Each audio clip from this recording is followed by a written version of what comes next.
받으신 하나님께 다시 한번 영광의 박수 올려드리겠습니다.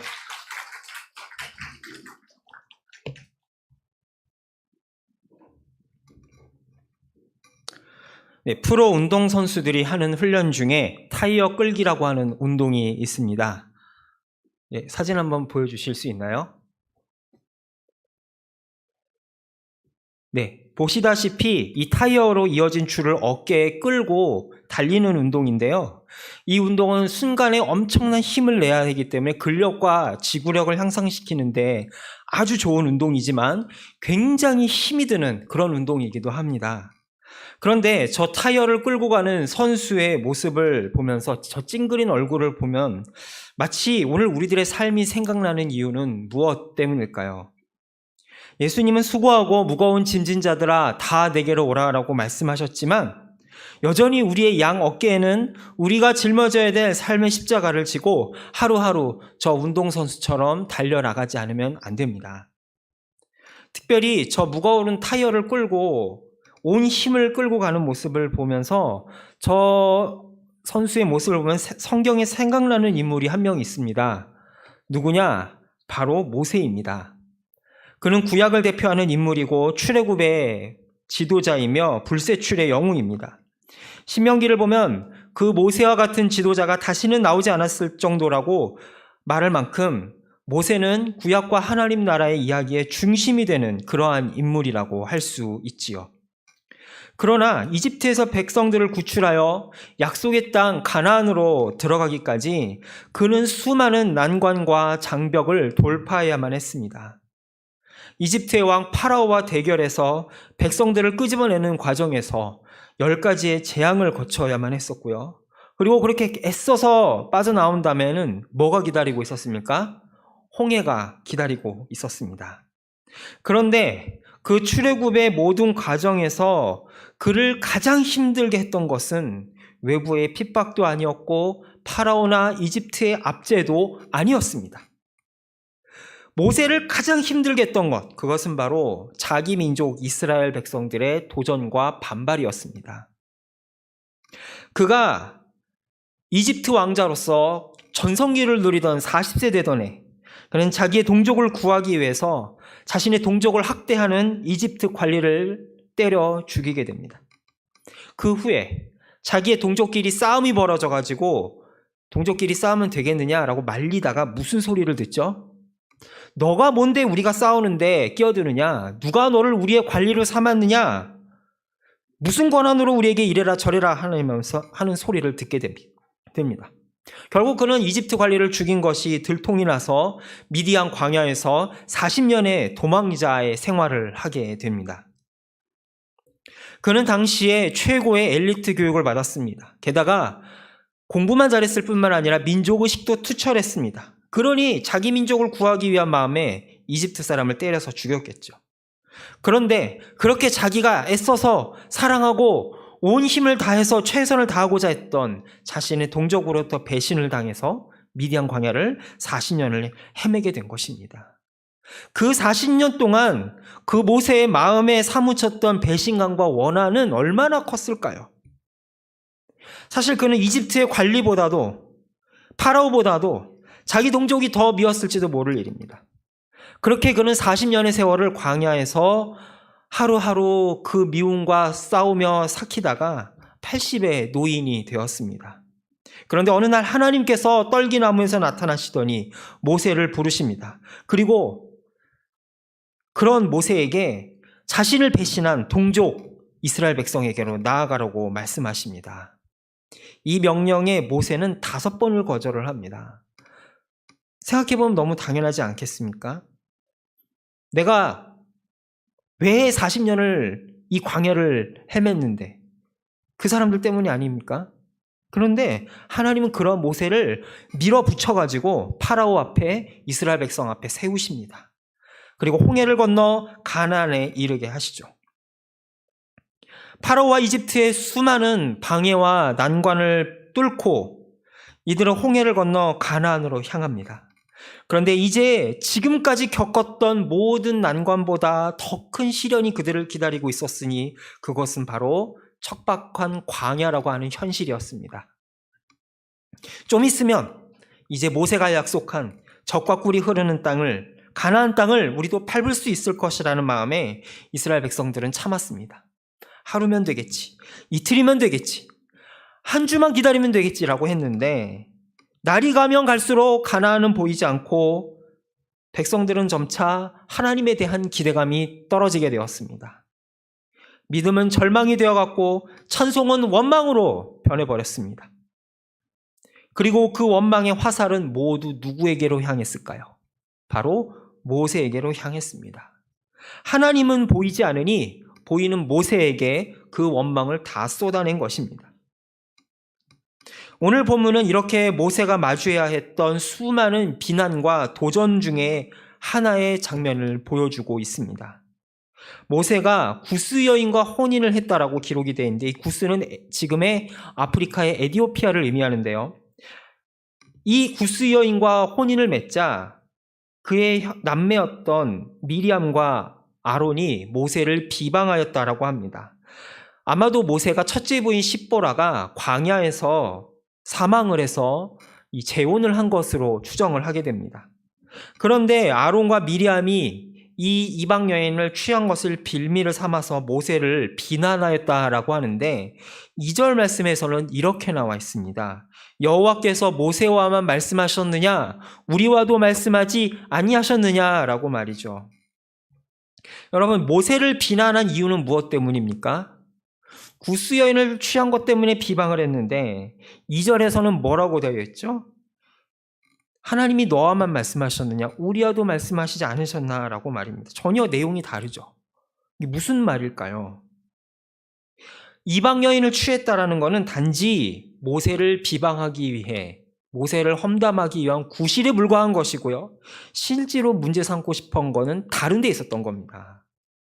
바로 뭘까요? 너가 뭔데 자꾸 우리 하나님과 우리 사이에 끼어서 이래라 저래라 하는 것이냐, 모세 너가 뭔데 자꾸 우리에게 지도력을 행사하려는 것이냐라고 자꾸 도전을 하는 겁니다.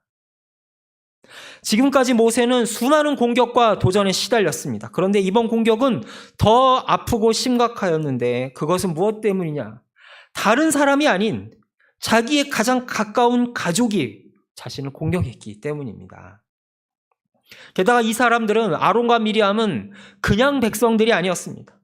이들은 이스라엘에서 모세와 더불어 중요한 직책을 맡았던 사람이었죠. 아론은 누구였습니까? 어떤 직책을 맡았습니까? 대제사장으로서 하나님께 모든 백성을 대표해서 제사를 드리는 중책을 맡았던 사람이었죠. 미리암은 누굽니까? 미리암은 모세가 갓난아기 시절부터 그를 업어 키웠던 엄마와도 같은 누나였습니다. 그러니 그 이스라엘 모든 백성 중에서도 굉장히 비중 있는 인물이었죠.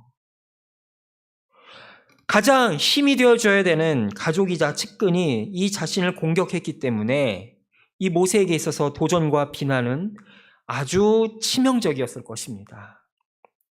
자, 그런데 그 순간 하나님이 갑자기 나타나십니다. 하나님이 아론과 미리암을 부르시더니 회막 앞에 모세와 아론과 미리암 세 사람을 세우십니다.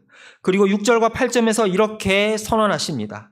너희 중에 선지자가 있으면 나 여호와가 환상으로 나를 그에게 알리기도 하고 꿈으로 그와 말하기도 하거니와 내 종 모세와는 그렇지 아니하니 그는 내 온 집에 충성함이니라. 그와는 내가 대면하여 명백히 말하고 은밀한 말로 하지 아니하며 그는 또 여호와의 형상을 보거늘 너희가 어찌하여 내 종 모세의 비방하기를 두려워하지 아니하느냐라며 아론과 미리암을 꾸짖으십니다. 하나님이 앞장서서 모든 사람들 보는 앞에서 모세를 두둔하고 계신 거죠. 여러분, 모세가 얼마나 힘이 났을까요? 우리의 삶의 순간순간마다 하나님께서 우리의 대적 앞에서 우리의 편을 이렇게 들어주신다면 얼마나 힘이 나고 감사할까요? 오늘 본문에서 하나님께서 모세의 편을 드시면서 두 가지 포인트를 짚어주시는데요. 첫 번째는 뭐냐? 그는 내 온 집에 충성하였다. 두 번째는 뭐냐? 모세만이 하나님의 형상을 대면하여 보았다라고 말씀하고 있습니다. 모세는 태어날 때부터 사실 겁으로 점철된 인생을 살아왔습니다. 태어나서부터는 비록 그것이 타의에 의한 것이지만 부모의 집에서 버려져서 나일강물로 떠밀려가는 인생을 살아야만 했습니다. 40이 되어서는 그의 동족으로부터 배신당해 미디안 광야를 40년을 헤맸습니다. 그리고 이제 80이 넘어서 노구의 몸을 이끌고 이스라엘 백성들을 끌고 가는 도중에 그는 또다시 동족과 가족에게 거부를 당합니다. 그런 모세가 어떻게 120살까지 그 사명을 감당할 수 있었을까요? 성경에서는 모세가 죽는 그 순간까지 눈이 흐리지 아니했다라고 얘기하는데, 눈이 흐리지 않았다라는 것이 단순히 육신의 눈만 밝았다는 의미일까요? 그것은 단순히 육신의 눈뿐만이 아니라 그의 온 정신이 또렷하게 맑은 정신으로 하나님과 대면하여서 그의 생을 마감했다라는 의미입니다. 어떻게 그것이 가능했을까요? 우리는 출애굽기 33장에서 이런 질문에 대한 실마리를 발견할 수 있습니다. 출애굽기 32장을 보면 금송아지 사건이 나옵니다. 모세가 율법을 받으러 시내산에 올라갔을 때 그 사이를 못 참고 백성들은 금송아지 우상을 만들게 되죠. 그리고 그 우상이 자신들을 구원할 신이라고 경배와 찬양을 올립니다. 이 모습을 보고 화가 머리끝까지 치민 하나님은 모세에게 내가 저것들 다 없애버리고 모세 너로부터 다시 시작하겠다라고 선언합니다. 출애굽기 32장 10절에서 이렇게 말씀하십니다. 내가 이 백성을 보니 목이 뻣뻣한 백성이로다. 그런즉 내가 하는 대로 두라. 내가 그들에게 진노하여 그들을 진멸하고 너를 큰 나라가 되게 하겠다라고 말씀합니다. 무슨 말입니까? 아브라함으로부터 시작된 거를 다시 시작하겠다라는 거예요. 모세에서부터. 그러자 모세가 뭐라고 합니까? 손이 발이 되도록 빌면서 11절에 이렇게 얘기합니다. 여호와여 어찌하여 그 큰 권능과 강한 손으로 애굽 땅에서 인도하여 내신 주의 백성에게 진노하시나이까? 라고 빌게 되죠. 그러자 하나님께서는 이렇게 말씀하십니다. 그래 좋다. 너희들이 그렇게 소원하는 가나안 땅, 젖과 꿀이 흐르는 땅에 내가 들여보내주겠다. 내가 약속한 거니 그래 그것까지는 내가 들여보내줄 텐데 그러나 나는 너네들하고 같이 못 갈 것 같다.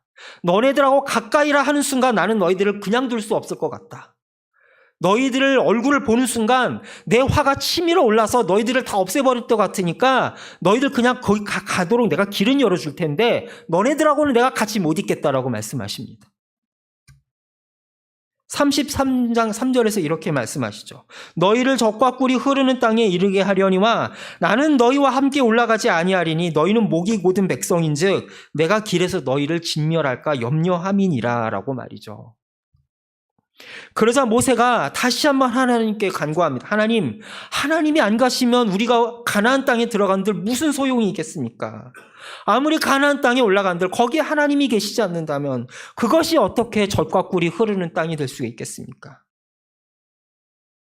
출애굽기 33장 15절에서 모세가 이렇게 빕니다. 모세가 여호와께 아뢰되 주께서 친히 가지 아니하시려거든 우리를 이곳에서 올려보내지 마옵소서. 차라리 하나님 손에 죽는 것이 낫겠습니다 라는 말이죠. 결국 하나님은 좋다. 내가 너희와 함께 가겠다라고 약속하십니다.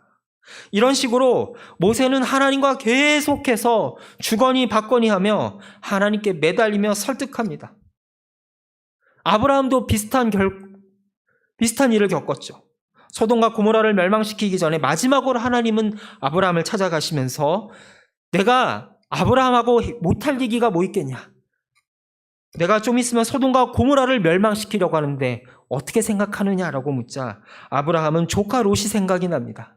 그래서 하나님과 협상을 벌이게 되죠. 그곳에 의인 100명이 있다면 어떡하시겠습니까? 아니 50명이 있다면 어떡하시겠습니까? 아니 10명이라도 있으면 그 성을 어떻게 하시겠습니까? 라면서 말이죠. 여러분 모세도 마찬가지였습니다. 이스라엘을 떠나려고 하시는 하나님, 도저히 나는 저 사람들과 같이 못 가겠다라면서 떠나려는 그 하나님의 바짓가랑이를 붙들자 하나님은 마침내 그의 손을 들어주시고 됩니다. 그러면서 모세가 하나님께 간청했던 한 가지가 있습니다. 바로 출애굽기 33장 18절에 모세가 이렇게 간청을 하죠. 원하건대 주의 영광을 내게 보이소서라고 요청을 합니다. 모세가 광야를 통과하는 순간마다 위기가 아닌 적이 없었으며 고난이 없었던 적이 없었습니다. 그의 인생에는 결코 공짜가 없었습니다. 젊었을 때부터 늙었을 때까지 그의 삶에는 동족의 배신과 도전이라고 하는 어두운 그림자가 늘 깔려 있었습니다. 그런 모세가 어떻게 그 어두움과 도전을, 역경을 이겨내고 그렇게 마지막까지 나아갈 수 있었을까요? 그것은 바로 그가 하나님과 얼굴과 얼굴을 마주하여 대하였기 때문입니다. 오늘 보면 8절에서 뭐라고 얘기합니까? 함께 오늘 보면 민수기 12장 8절의 말씀을 읽어볼까요? 그와는 내가 대면하여 명백히 말하고 은밀한 말로 하지 아니하며 그는 또 여호와의 형상을 보거늘 너희가 어찌하여 내 종 모세의 비방하기를 두려워하지 아니하느냐. 여러분, 뉴스를 보면 가장 많이 나오는 기사 중에 하나가 뭡니까? 누가 권력자의 의중을 가장 많이 파악하느냐? 누가 가장 권력자와 가장 가까이 지내는 사람인가? 이런 기사들 아닙니까요? 여러분, 인간 세상의 권력자도 그러할진데 만왕의 왕이신 하나님과 얼굴을 마주하고 그 뜻을 알았다라는 것, 그것은 얼마나 큰 영광일까요? 수많은 백성들의 도전과 역경에도 지치지 아니하고 그 모세가 끝까지 그 길을 갈 수 있었던 것, 그것은 바로 지치지 아니하는 하나님의 영광스러운 얼굴을 마주 대하였기 때문입니다. 그래서 신명기의 맨 마지막에 모세의 모든 사역을 마감하면서 신명기 34장이 뭐라고 되어 있는지 아십니까? 10절에 보면 그 후에는 이스라엘의 모세와 같은 선지자가 일어나지 못하였나니 모세는 여호와께서 대면하여 아시던 자다라고 기록하고 있습니다. 그런데 모세가 하나님의 얼굴을 대하였다라는 그 영광스러움은 단순히 본인의 리프레시와 본인의 충전에서만 그치지 않습니다. 모세가 하나님의 얼굴을 마주했다라는 것, 그것은 무엇을 의미할까요? 그것은 모세가 그만큼 하나님과 친밀했다라는 것을 의미하고요. 거꾸로 말해서 하나님은 모세에게 어떠한 부탁이라도 다 할 수 있었다라는 것을 의미합니다. 여러분, 우리가 누군가에게 좀 곤란하고 어려운 부탁을 하고 싶을 때 누가 가장 먼저 떠오르십니까? 누가 가장 내 부탁을, 내 어려움을 그냥 직접적으로 얘기해도 다 들어줄 것만 같은 사람이 있다면 누가 생각이 나십니까? 주변에 친구가 생각이 날 수도 있고 나의 부모님이 될 수도 있으며 배우자가 될 수도 있을 것입니다. 그 사람이 누가 되었든 간에 내가 어려운 상황에 어려운 부탁을 해야만 한다면 그 순간 가장 먼저 떠오르는 사람이 내게는 가장 소중한 사람일 것입니다. 그런데 하나님에게 있어 하나님이 가장 어려운 순간에 처했을 때 가장 먼저 생각나는 사람, 바로 모세였다라고 하는 것입니다. 하나님의 얼굴을 마주해야 했다라는 것이 바로 그런 의미라는 것이죠. 그래서 모세와 미리암과 아론이 하나님을 거슬러서 모세를 거슬러서 너만 선지자냐, 너만 하나님의 얼굴을 봤냐라고 대적하니까 뭐라고 하십니까? 모세만 내 편이다. 너가 뭔데 모세에게 뭐라고 하느냐라고 편을 들어주실 수 있었던 겁니다. 세상 사람들은 누군가 힘 있는 사람과 가까이 있다라는 것을 자신의 권력과 힘으로 사용하고 자신의 영향력을 확대하는 데 사용하죠. 그런데 모세는 그러지 않았습니다. 모세는 하나님이 가장 어려운 순간에, 하나님이 난관에 부딪힐 때에 가장 먼저 생각나는 사람이었다라는 것이죠. 하나님이 고민이 될 때, 하나님이 이스라엘 백성들의 문제를 두고 고민하실 때 가장 먼저 얼굴을 대하고 편하게 이 이야기를 할 수 있는 사람, 바로 모세였다라고 하는 겁니다. 그래서 뭐라고 말씀합니까? 다른 사람들은 다 꿈으로 환상으로 이야기하는데 모세한테는 그럴 필요가 없었던 거죠. 왜냐? 모세라면 다 들어줄 것 같으니까. 모세라면 나 하나님이 무엇을 이야기하든 무슨 부탁을 하든 다 들어줄 수 있겠지. 이 힘든 광야에서 다른 사람은 모르겠는데 모세라면 할 수 있을 거야.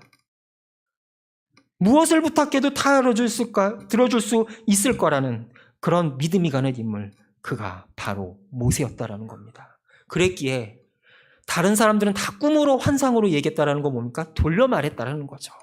여러분 그렇지 않습니까? 불편한 사람한테 뭔가를 얘기할 때 어떻게 얘기합니까? 특별히 우리 한국 사람이나 동양 사람들 돌려 말하죠.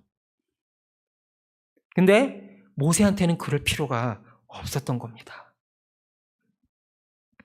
모세가 감당해야 했던 수많은 난관, 백성들의 도전과 반역, 그 모든 것들은 뭐냐? 하나님이 그에게 맡긴 영광의 면류관이었던 것입니다. 그 모세가 그 하나님의 부탁을 들어주다 어느 자리까지 나아가는지 아십니까? 모세의 삶의 막바지에 정말로 이해할 수 없는 사건 한 가지가 일어나는데요. 바로 민수기 20장에 일어납니다. 민수기 20장을 보면 백성들이 광야를 떠돌아다니다 무리바 광야에서 물이 없다며 또다시 불평을 늘어놓습니다. 그러자 모세가 참다 화가 폭발을 하죠. 그래서 지팡이로 바위를 냅다 치면서 우리가 너희를 위하여 물을 내랴 라면서 화가 난 그 나머지 반석을 지팡이로 내리칩니다. 얘따 이거나 먹어라 라면서 말이죠. 그러자 물이 콸콸콸콸 솟아오르고 백성들은 그 물을 마시고 좋아합니다. 그런데 하나님이 이거를 이제 문제 삼으시는 거죠. 하나님이 나타나셔서 모세와 아론에게 뭐라고 하시냐? 너는 나의 거룩함을 드러내지 않음으로 인하여서 가나안에 들어가지 못할 것이다 라고 말씀합니다. 그리고 이 반역한 백성들과 함께 광야에서 생을 마감하게 될 거다라고 말씀하십니다. 저는 이 부분을 읽으면서 하나님이 너무나 이해가 가지 않았습니다. 물론 모세가 잘못한 건 맞습니다. 지도자가 순간적인 분노를 못 참을 때 그것은 일반 백성이 화내는 것과는 다른 영향력을 미치게 마련이죠. 그러나 여러분, 모세도 사람 아닙니까? 이스라엘의 백성들의 불순종을 참다 못해 그 한 번 실수 가지고 하나님 너무하시는 거 아닙니까? 라는 생각이 들 수 있을 것입니다. 제가 이렇게 이해가 가지 않는데 모세는 얼마나 더 이해가 가지 않았고 기가 막혔을까요? 그래서 모세가 신명기에 보면 마지막으로 한 번 더 하나님께 부탁을 합니다. 하나님, 저도 그 백성과 함께 그 땅을 밟게 해 주시옵소서라고 부탁을 하는데, 그렇게 부탁하는 모세에게 하나님이 신명기 3장 26절에서 이렇게 이야기합니다. 여호와께서 너희 때문에 내게 진노하사, 모세 나에게 진노하사 내 말을 듣지 아니하시고 내게 이르시기를 그만해도 족하니 이 일로 다시 내게 말하지 말라라고 말씀하십니다. 그 우리 한글 성경을 보면 그만해도 족하니 이제 이 일로 다시는 내게 말하지 말라, 굉장히 냉정하게 들릴 수 있죠. 근데 이 구절은 무엇과 똑같냐?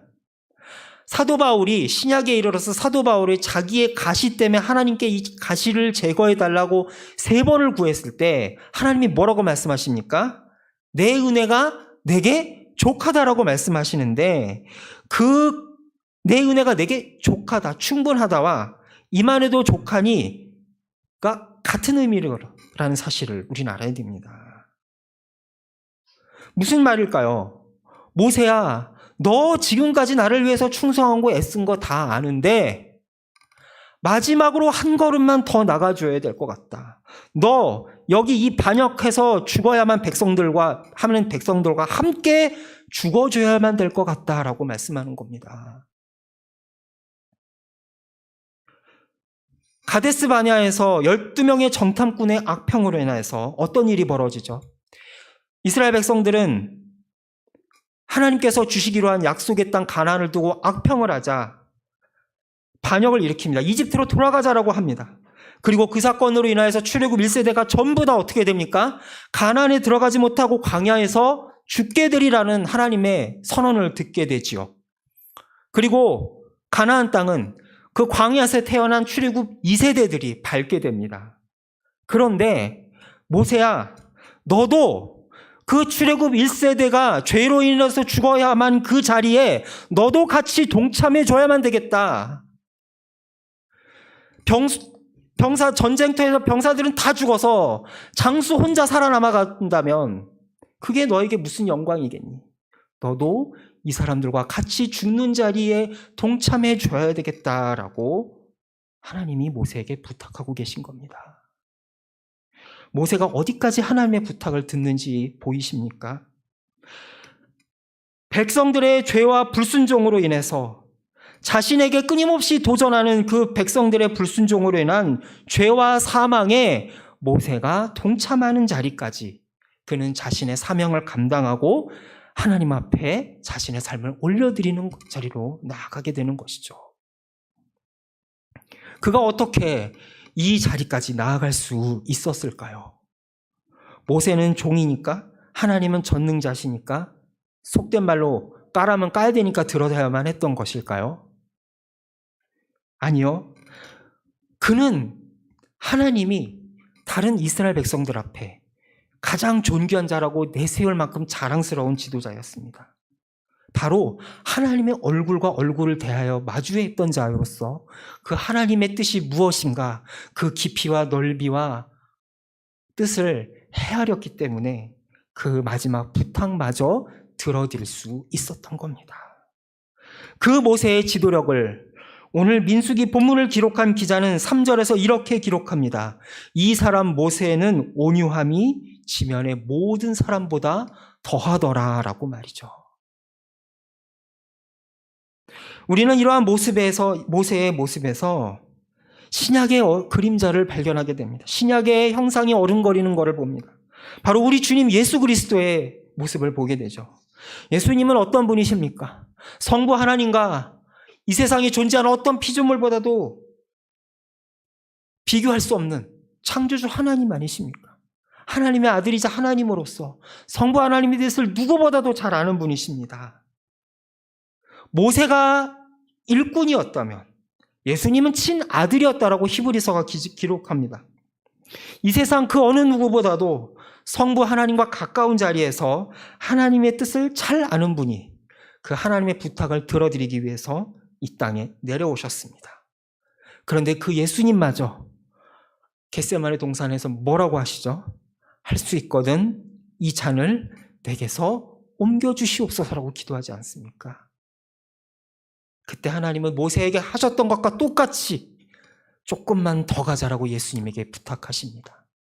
그리고 예수님은 기꺼이 그 아버지의 뜻에 순종하여 죽음에 자기 자신을 바치게 되는 것이죠.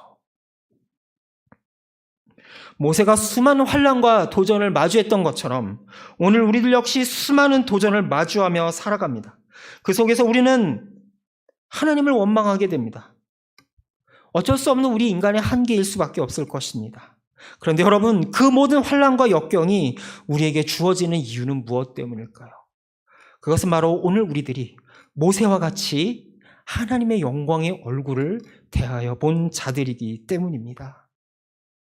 우리가 마주하는 환난과 어려움은 우리만의 환난이기 이전에 하나님의 고민이고 하나님의 역경이라는 사실을 잊지 마시기 바랍니다. 근데 그 하나님이 고민에 처할 때, 하나님이 어려운 순간에 가장 먼저 생각나는 그 한 사람, 그 한 사람이 바로 모세였고 예수님이었고 요한선교의 회원이오며 오늘 이 자리에 함께한 우리 각자라는 사실을 잊지 말 수 있기를 소망합니다. 그렇게 하나님은 그 어려운 자리를 우리에게 부탁한 것입니다. 그리고 그 어둠의 골짜기가 깊으면 깊을수록 우리를 향한 하나님의 신뢰도 깊다라는 것을 잊지 마시기 바랍니다. 마치 모세와 예수님이 죽음과 사망과 심판의 자리까지 내려갈 필요가 없는 분이 그렇게 하신 것처럼 우리도 세상의 어둠과 시련에 동참하게 될 때에 시편 23편의 고백처럼 원수들의 눈앞에서 우리에게 상을 베풀어 주실 것이며 우리를 높여주실 줄로 믿습니다. 함께 시편 23편 5절에서 6절의 말씀을 읽으며 말씀을 마치겠습니다. 주께서 내 원수의 목전에서 내게 상을 차려주시고 기름을 내 머리에 부으셨으니 내 잔이 넘치나이다. 내 평생의 선하심과 인자하심이 반드시 나를 따르리니 내가 여호와의 집에 영원히 살리로다. 아멘. 기도하겠습니다. 하나님 아버지, 하나님이 어려움에 처할 때 생각나는 그 한 사람, 바로 우리임을 믿고 고백합니다. 이 시간 우리로 하여금 모세와 같이 하나님의 얼굴을 마주하는 한 사람 한 사람이 되게 하여 주시옵소서. 특별히 이 시간 요한선교회 회원들과 함께하여 주시옵소서. 세상에서 주어진 직업의 현장에서, 가정에서, 교회에서, 삶의 자리에서 하나님의 뜻을 헤아리게 하여 주시옵소서. 기성세대와 다음 세대 사이에서 수많은 한계와 좌절을 경험하며 눈물을 흘릴 때마다 하나님께서 찾아가서 위로해 주시며 피할 길을 내어주시고 다음 시대를 살아가는, 다음 시대를 책임지는 믿음의 용사가 일꾼이 되게 하여 주옵소서. 그래야 하나님께서 자랑하시는, 하나님께서 세상 가운데 내세우시는 믿음의 리더가